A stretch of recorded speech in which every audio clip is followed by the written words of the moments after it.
এদিকে ওড়নাটা নিয়ে ঘরে রাখতেই ঘটে যায় আশ্চর্য এক কাণ্ড। ওড়না থেকে বেরিয়ে আসে এক নীল রঙের পরী। এ কি, আমি কি দেখছি? ওড়না থেকে তুমি কি করে বেরিয়ে এলে? আর কে তুমি? আমি একজন পরীর মেয়ে। আমি যখন যেমন খুশি তেমন রূপ ধারণ করতে পারি। ওড়না হয়ে থাকার সময় হঠাৎ তোমার স্বামীর সামনে পড়ে যায় আর সে আমাকে তুলে নিয়ে আসে। সে অনেকদিন আগের কথা। তখন এক গ্রামে নিখিল নামে এক কাঠুরে বাস করত। কাঠ বিক্রি করে তার যা আয় হতো তা দিয়ে স্ত্রী নিয়তিকে নিয়ে বেশ ভালোই দিন কাটত। কিন্তু তাদের একটাই দুঃখ ছিল, তারা ছিল নিঃসন্তান।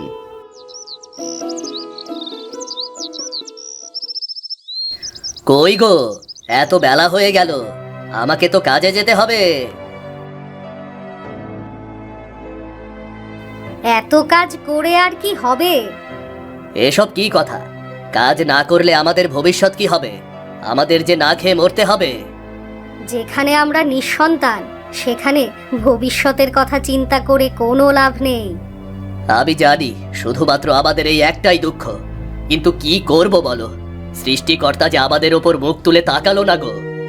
মাঝে মাঝে আমার বড় কষ্ট হয়। জানি না কোন পাপের শাস্তি হিসেবে আজকের এই দিন দেখতে হচ্ছে। তুমি দুঃখ করো না নিয়তি, সৃষ্টিকর্তা চাইলে সব কিছু সম্ভব। যাও, ঘর থেকে আমার জন্য খাবারটা নিয়ে এসো, আমি কাজে বের হয়ে যাই। হ্যাঁ, যাচ্ছি।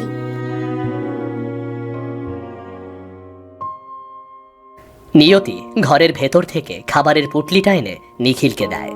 নিখিল খাবারের পুটলি আর কুঠার নিয়ে বনের উদ্দেশ্যে বেরিয়ে যায়। হে সৃষ্টিকর্তা, এবার অন্তত আমাদের দিকে একবার মুখ তুলে তাকাও। এই কষ্ট যে আমরা আর সহ্য করতে পারছি না। নিখিলের প্রতিবেশী ছিল মোহন নামে এক লোক। মোহন আর তার স্ত্রী মনিকা যেমন স্বার্থপর তেমনি লোভী প্রকৃতির মানুষ। ঘরে তো কোনো খাবার নেই, আজকে কি কোনো রান্না বসাওনি নাকি? রান্না যে বসাবো তা বাজার কই? ঘরে তো বাজার বলতে কিছু নেই। বুদ্ধি থাকলে কি আর বাজার খোঁজ করার দরকার হয়? নিজেই শাকসবজি কুড়িয়ে নিয়ে কিছু খাবার তৈরি করলেই তো পারতে নাকি? হ্যাঁ হ্যাঁ, সব কাজ শুধু আমি করব, আর তুমি কেবল ঘরে বসে থাকবে। তুমি গিয়ে বাজার করে আনলে কি এমন ক্ষতি হয়? বাজার যে করব তার টাকা কোথায় পাবো বলো? হাতে তো একটা কানা করিও নেই আমার কাছে। কিভাবে থাকবে? সারাদিন ঘরে শুয়ে বসে কাটালে তো এই অবস্থাই হবে। টাকা পয়সা তো আর এমনি এমনি এসে পকেটে ঢুকবে না। এই রোদে পুড়ে কাজ করা আমার পক্ষে সম্ভব না, তার থেকে না খেয়ে বাড়িতে শুয়ে থাকবো, এটাও অনেক ভালো। হ্যাঁ হ্যাঁ, প্রতিদিন শুধু এই কথাই বলে যাও, আর ওদিকে দেখো নিঃসন্তান হওয়ার পরেও নিখিল কি পরিমাণে কাজ করে যাচ্ছে। কাজ করে টাকা পয়সা জমাক, এটাই তো আমি চাই। তারপর সুযোগ মতো ঝোপ বুঝে কোপ মেরে দেব, বুঝলে? আচ্ছা, তুমি কি করতে চাচ্ছ বলো তো শুনি। সে তোমার এত আগে শুনে লাভ নেই, সময় হোক, আস্তে আস্তে সব জানতে পারবে।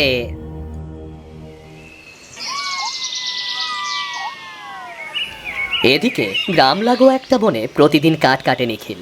প্রতিদিনের মতো আজকেও বনের ভেতরে গিয়ে গাছ খুঁজতে থাকে। এ তো আচ্ছা বিপদে পড়া গেল। আজকে এত খোঁজাখুঁজি করেও একটা মনের মতো গাছও খুঁজে পেলাম না। আজকে মনে হচ্ছে খালি হাতেই বাড়িতে ফিরতে হবে। আমি বরং ওই দিকটায় গিয়ে দেখি। নিখিল এদিক ওদিক ঘুরে ঘুরে গাছ দেখতে থাকে। হঠাৎ সে একটা বড় গাছের নিচে দাঁড়ায়। বাহ, এই গাছটা তো বেশ লম্বা আর মোটাও আছে। আজকে বরং এটাকেই কেটে নিয়ে যাই। বাজারে নিয়ে যেতে পারলে এই গাছটা থেকে বেশ ভালো দাম পাওয়া যাবে। যেমন বলা তেমন কাজ। পুটলিটা পাশে রেখে নিখিল গাছটার গোড়ায় কুঠার চালাতে শুরু করে। হঠাৎ এই সময় গাছের ওপর থেকে একটা নীল রঙের ওড়না মাটিতে এসে পড়ে। এ দেখে নিখিল ভীষণ অবাক হয়ে যায়। আরে, কি সুন্দর একটা নীল রঙের ওড়না! সূর্যের আলোতে যেন জ্বলজ্বল করছে একেবারে। কিন্তু এত সুন্দর একটা ওড়না এই গাছের নিচে এলো কি করে? আশেপাশেও তো কাউকে দেখতে পাচ্ছি না। এখন কি করি? যাক, আশেপাশে যখন কেউ নেই তখন ওড়নাটা আমি বরং বাড়িতে নিয়ে যাই, পরে এসে কেউ চাইলে আমি দিয়ে দেব। ওড়নাটা পুটলির ভেতর রেখে নিখিল আবার গাছ কাটতে শুরু করে। এদিকে ঘরে কোনো বাজার নেই দেখে মনিকা নিয়তির কাছে এসেছে। কি গো মনিকা, আজকাল তো তোমাকে দেখতেই পাওয়া যায় না, কোথায় থাকো বলো তো? কোথায় আর থাকবো বলো দিদি, সারাদিন বাড়িতেই থাকতে হয়। সে তো ভালো কথা, বাড়িতে থাকা ভালো, তা হঠাৎ আমার কাছে কি মনে করে? তুমি তো জানো আমার ঘরের মানুষটা কেমন, দিনের পর দিন সে কাজ না করে ঘরে শুয়ে বসে কাটিয়ে দেয়, আর আজকে ঘরে কোনো বাজার নেই। বুঝতে পেরেছি, এই কারণে তুমি আমার কাছে কিছু চাল টাল চাইতে এসেছো। হ্যাঁ গো দিদি, তুমি যদি আজকে কিছু না দাও তাহলে সারা দিনটা আমাদের না খেয়ে কাটাতে হবে। দয়া করে আমাদের কিছু দাও, আমি 2-3 দিনের ভেতর তোমাকে ফেরত দিয়ে দেব। ঠিক আছে মনিকা, তুমি বসো, আমি তোমার জন্য কিছু চাল আর ডাল ঘর থেকে নিয়ে আসছি।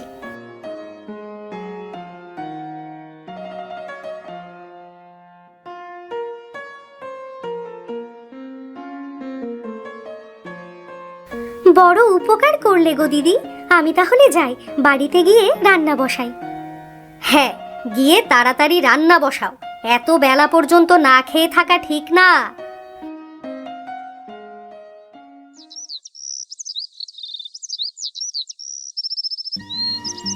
বিকেল বেলা সব কাঠ বাজারে বিক্রি করে বাড়িতে ফিরে আসে নিখিল। ভীষণ ক্লান্ত হয়ে সে বারান্দায় বসে পড়ে। কই গো, কোথায় গেলে গো? তাড়াতাড়ি এক গ্লাস জল দাও তো, তৃষ্ণায় মনে হচ্ছে বুকটা ফেটে যাবে গো।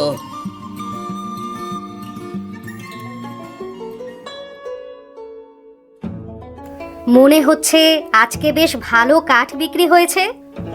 হ্যাঁ, তা খুব একটা খারাপ হয়নি, বেশ বড় আর মোটা একটা গাছ পেয়েছিলাম, তবে এর সাথে আশ্চর্য একটা জিনিসও পেয়েছি গো। তুমি আশ্চর্য জিনিস পেয়েছো? কি হয়েছে সত্যি করে খুলে বলো তো। এই দেখো বনের ভেতরে কি পেয়েছি, দেখো দেখো। এই বলে নিখিল তার পোটলা খুলে সেই নীল রঙের ওড়না দেখায়। এত সুন্দর ওড়না দেখে নিয়তি ভীষণ অবাক হয়ে যায়। ও মা, এত সুন্দর চকচকে নীল রঙের একটা ওড়না তুমি কোথায় পেলে? আজকে গাছটার গোড়ায় 2-3টা কোপ দিতেই ওই ওড়নাটা নিচে পড়েছে, দেখো কি সুন্দর রং আর কি নরম কাপড়, দেখো দেখো। হ্যাঁ গো হ্যাঁ, তাই তো দেখছি, আমার খুব পছন্দ হয়েছে ওড়নাটা। আশেপাশে তখন কাউকে দেখিনি, তাই এটাকে ফেলে না রেখে নিয়ে এলাম, বুঝলে? তা তুমি বেশ ভালো কাজ করেছো, এখন যাও হাত মুখ ধুয়ে এসো, আমি তোমার জন্য খাবার বের করে দিচ্ছি। এদিকে ওড়নাটা নিয়ে ঘরে রাখতেই ঘটে যায় আশ্চর্য এক কাণ্ড। ওড়না থেকে বেরিয়ে আসে এক নীল রঙের পরী। এ কি, আমি কি দেখছি? ওড়না থেকে তুমি কি করে বেরিয়ে এলে, আর কে তুমি?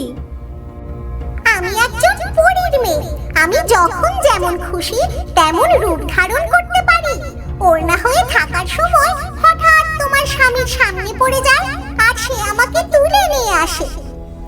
কি ভয়ঙ্কর ব্যাপার, তার মানে তুমি পরীর মেয়ে, এখন তোমাকে নিয়ে কি করি? কিছুই করতে হবে না, আমি তোমাদের জ্বালাতন করব না। কিন্তু তোমাকে এভাবে আমাদের ঘরে রাখা ঠিক না, তোমার মা বাবা যদি রাগ করে। কেউ রাগ করবে না, আমি ছোটবেলায় আমার মা বাবা দুজনকেই হারিয়েছি। আহারে, তোমার খুব কষ্ট, তাই না পরি? হ্যাঁ, মা বাবার জন্য আমার খুব কষ্ট হয়, আমি প্রতিদিন রাতে কাঁদি। তোমার যদি অসুবিধা না হয় তুমি তাহলে আমাদের সাথে থাকতে পারো। আমার কোনো অসুবিধা নেই, তোমাদের সাথে থাকতে আমার অনেক ভালো লাগবে। তুমি তাহলে আমাদের ঘরটা ঘুরে ফিরে দেখো। নিয়তির কথা মতো পরী ঘুরতে ঘুরতে ওদের রান্নাঘরে যায়, আর গিয়ে দেখতে পায় নিয়তি নিখিলের জন্য খাবার সাজিয়ে রেখেছে। আহারে, এই খাবার খেতে ওদের কত না কষ্ট হয়, আমি বরং এখানে কিছু সুস্বাদু খাবার এনে দিই। ঠিক এই সময় দরজায় এসে দাঁড়ায় নিয়তি আর নিখিল, আর তারা দেখতে পায় পরী জাদু বলে সব থালায় দামি দামি খাবার নিয়ে এসেছে। এ তুমি কি করলে পরি? আমাদের এই খাবার পরিবর্তন করে তুমি দামি খাবার কিভাবে এনে দিলে? এটা আমাদের পরিদের জন্য খুবই সাধারণ একটা কাজ। আমরা এর থেকেও বড় বড় অনেক কাজ করে ফেলতে পারি। নিয়তির থেকে তোমার সব কথা শুনলাম। তুমি চাইলে এখানে আমাদের সন্তানের মতো থাকতে পারো, তোমার কোনো সমস্যা হবে না। সত্যি এখানে আমি তোমাদের সন্তানের মতো থাকবো? তোমাদের মা বাবা বলে ডাকতে পারবো? নিশ্চয়ই পারবে। আজ থেকে তুমি আমাদের মেয়ে, আমরা তোমাকে পরিমা বলে ডাকবো, কেমন? ঠিক আছে বাবা, আজ থেকে তোমরা দুজনই আমার সব। তোমাদের ছেড়ে আমি কোথাও যাব না। সেই থেকে পরি ওদের দুজনের সাথে থাকতে লাগলো। এমন করে কেটে গেল বেশ কয়েকদিন। হঠাৎ মোহন একদিন কিছু একটা সন্দেহ করে। বুঝলে মনিকা, আজ বেশ কিছুদিন যাবত ওই নিখিলকে কাট কাটতে যেতে দেখছি না। কি হয়েছে বলো তো? আমিও তো ঠিক বুঝতে পারছি না। ওরা তো প্রতিদিনই কাজ করে, হঠাৎ করে কি এমন হলো যে একেবারে কাজ বন্ধ করে দিল? বিষয়টা আমাকে দেখতে হচ্ছে তো, আমি এক্ষুনি দেখে আসছি। এই বলে মোহন নিখিলের বাড়ির পেছনে চলে যায় আর খোলা জানালা দিয়ে আড়ি পেতে ভেতরের সবটা দেখতে থাকে। হায় হায়, এ আমি কি দেখছি? এই মেয়েটাকে ওরা কোথায় পেল? কি সুন্দর হাত নাড়া দিতেই যা চায় তাই চলে আসে। গিয়ে দেখি তো গিয়ে একবার।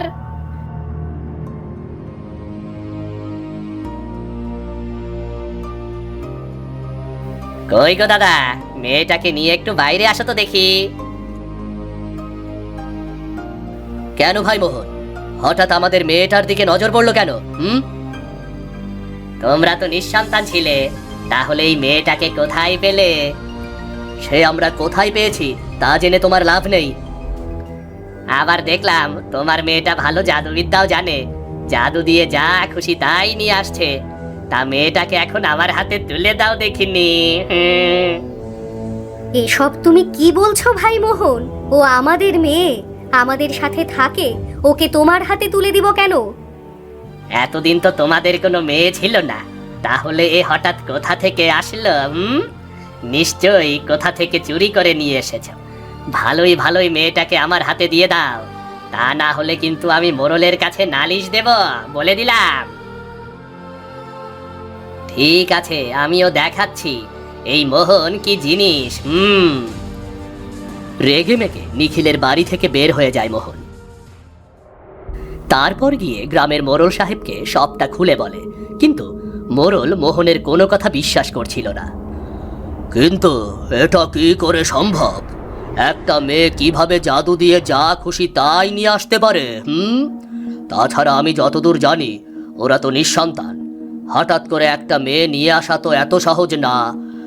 আমার মনে হয় কোনো ভুল হচ্ছে, তাই না? না না মোড়ল সাহেব, না, কোনো ভুল হচ্ছে না। আমি একটু আগে নিজের চোখে সবটা দেখে এসেছি। আপনি এর একটা বিচার করুন না। ঠিক আছে মোহন, আমি ওদেরকে ডেকে পাঠাচ্ছি, কিন্তু যদি তোর কথা ভুল হয় তাহলে কিন্তু তোকে শাস্তি পেতে হবে। ঠিক আছে মোড়ল সাহেব, তখন যে শাস্তি দেবেন আমি তা মাথা পেতে নেব।